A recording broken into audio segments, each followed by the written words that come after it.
ওরা আর সাবা বদর হতো না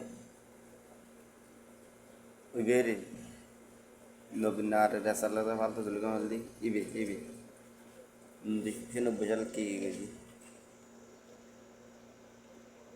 না ফুটবল ইংল্যান্ডে গিয়ে লিগে খেলেছি 1990।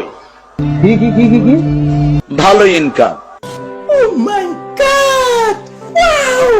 ব্রিটিশ একজন মডেলকে আমি কালেমা পড়ালাম।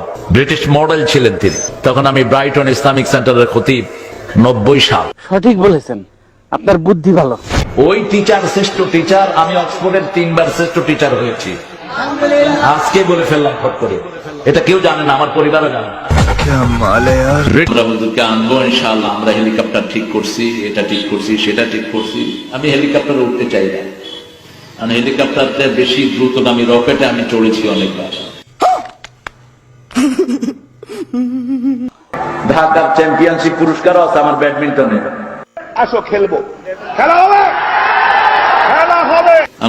আব্দুর রহমান আস-সুদাইস, এই বেটা আমার ছোট্ট ভগ্নিপতির বাসায় আসে, অত্যন্ত ক্লোজ আমাদের পরিবারের সাথে। তিনাকে জিজ্ঞেস করা হলো লাইলাতুল কদরে আপনি কত পান? বলছে 87 রাতের জন্য আমি পাই বাংলাদেশি টাকার 100 কোটি টাকা। তোরে কইছে তুই বেশি জানোস। দুনিয়ার সবচেয়ে বড় পয়সাওয়ালা বেলগ্রেড আইফোনের মালিক দেখা হয়েছে আমার সাথে। স্যামসাং কোম্পানির মালিক আমাকে দাওয়াত করলেন, মিস্টার স্যামসাং। উনলে দিল্লি দিল্লি যাওয়া পারল উনলে আন্তর্জাতিক চাপাবাস আন্তর্জাতিক খ্যাত সম্পন্ন এই অগুনেরই আন্তর্জাতিক গালবাস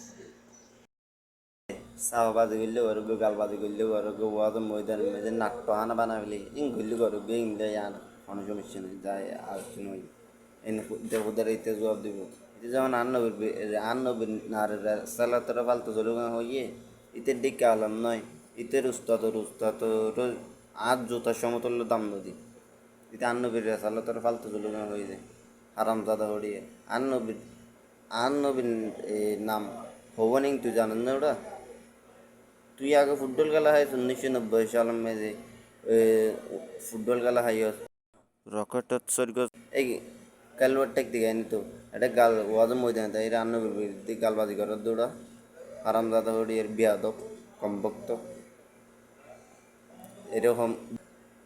এরকম জাহালালরে সাধ্য ওদের হাতে তো অতুন দায় দিয়া করিব তোর অতুন দায় দিয়া করিব এরকম জাহালালরে সান্ন দিবে জেডে ব্যাটে জুতা ভিড়ে করিবে জেডে ব্যাটে জুতা ভিড়ে করিবে